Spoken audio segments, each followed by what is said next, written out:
Hello, YTPC. Ethan, Parsimonious Piper here. Today we have got some morsels for mental manducation. In fact, we're jumping back into C.S. Lewis, Mere Christianity. In a little 3-star pipe by Lee, this is an Apple author, small author type shape. Another bowl of Mylan's King's Ransom. Very nice, medium, mild English.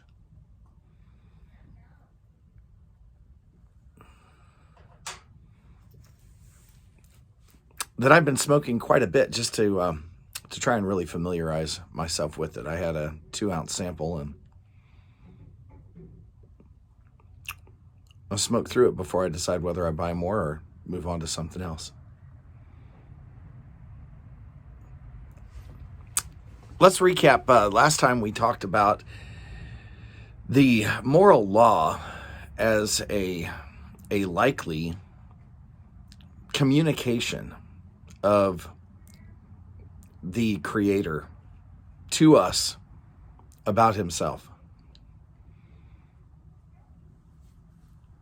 If you recall, we had broken the views of the universe into 2 basic camps. A materialist view, in which our universe just randomly assembled itself, and a creationist or religious view, in which there was some sort of intelligent designer or creator behind it. And if you go back a few videos, the strictly materialist view is very difficult to get past probability. And I used an example of one of the simplest proteins, for that protein to randomly assemble itself with 132 components all spinning the same direction. The odds are 1 over 2 to the 132 at best. We wouldn't accept odds like that in any other area, but for some reason, we do when it comes to determining whether the universe was randomly assembled by itself or created by some outside creator.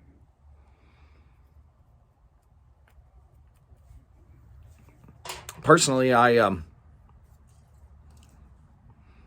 don't bet my life on probabilities that low. Whether you do, of course, is entirely up to you. But making the assumption that the odds indicate that there is, in fact, some sort of creating force, intelligence behind our universe, then it seems that the universality of moral law is probably a form of communication of that creator about himself.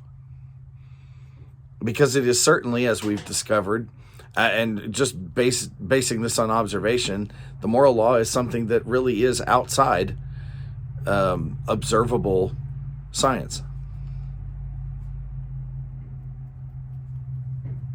Now, Lewis does deal with the objection that at this point we are just falling back into a discussion of old-fashioned religion that we have examined, tried, and dispensed with.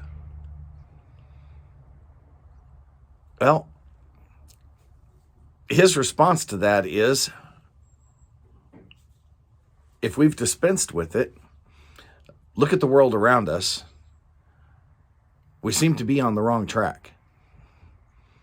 I would, in fact, argue that since the time that he wrote this, we have dispensed even farther as a culture with the notion of a creator to whom we may be accountable,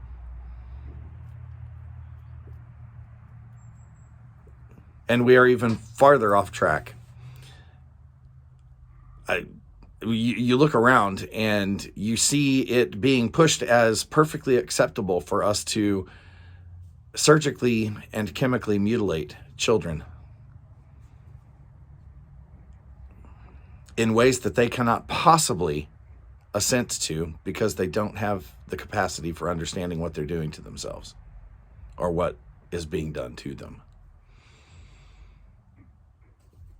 Just one example of the insanity of today's world that's even farther out than the insanity of C.S. Lewis' world. His point being that if a clock is wrong, then the right thing to do is to fix it. If the direction you're taking is wrong, it is not progressive to accelerate down that path.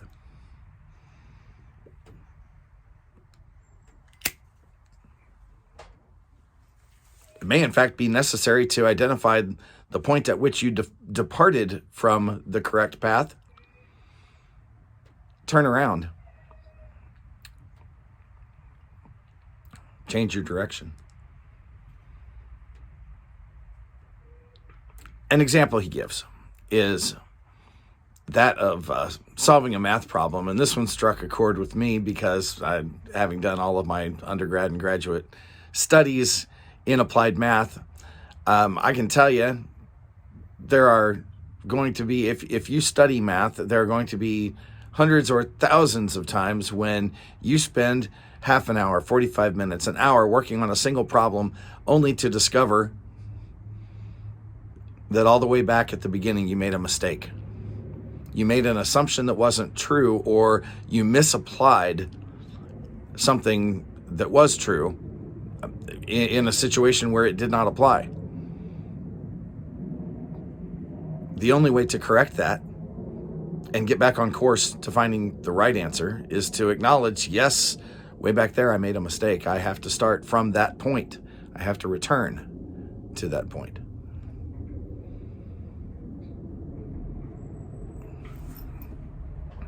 Note, at this point, we are not discussing Christianity. We are discussing just what we can observe by looking at the world and universe around us.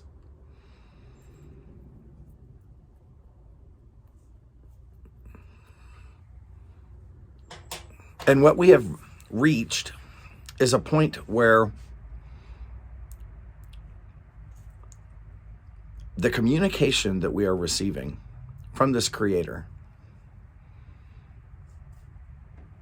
indicates through the moral law that this Creator is intensely concerned and interested with just living, with justice, with fairness, with truth.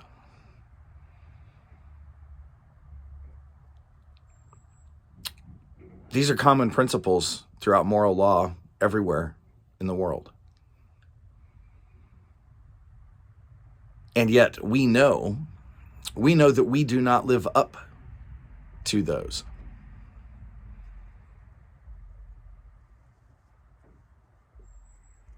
So if we have a Creator who is intensely interested in just living, then we are putting ourselves at enmity with that Creator.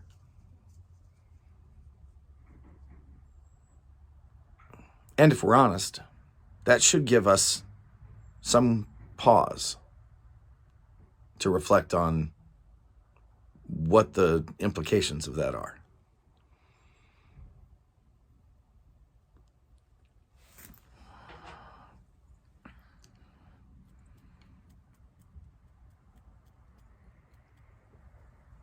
Further, I made a note that this, and Lewis points out that this intense focus on justness, on justice, on fairness, it is not soft. There isn't any give there. And many of us would look at that and say, well, this is an awfully harsh being, this creator who is interested so intensely in justice and fairness, in goodness.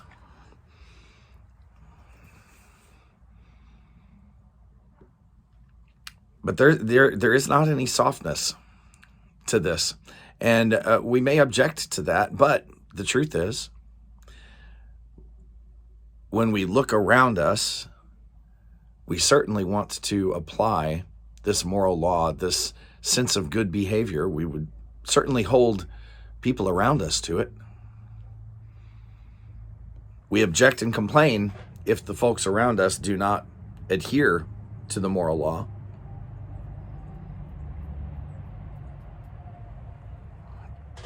And yet we ourselves fail to do so. We want to carve an exception for us. We have reasons why we don't adhere to the moral law. But no excuses are offered. And that's where he leaves us at the end of chapter 5, which concludes book 1, is that we put ourselves at enmity, at odds with this creator being, because this creator is so interested in justice, fairness, goodness, truth. And we don't live up to that. Well, next time when we pick up with book 2, I'll do a quick recap of book 1. And we'll start seeing what some of the implications of this are. With that, though, get back into your book. Scan back over it yourself. It's not difficult reading. It does require some thought if you're honest about it. While you do that, light something you like. Enjoy your afternoon.